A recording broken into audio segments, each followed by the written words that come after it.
जियतानी बाकिर सच कहतानी, सांस त चलता दिल मरला।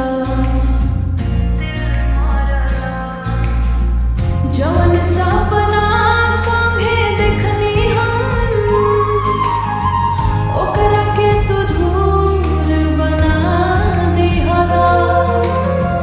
हंसत हंस छोड़ गइला हाथवा, जीते जी हमके रुला दिहला। अब तो हर खुशी बेगानी लागे, हर सांझ अंधियरी होला। तोर बिना ई दुनिया लागे, जैसे सूखल फुलवारी होला।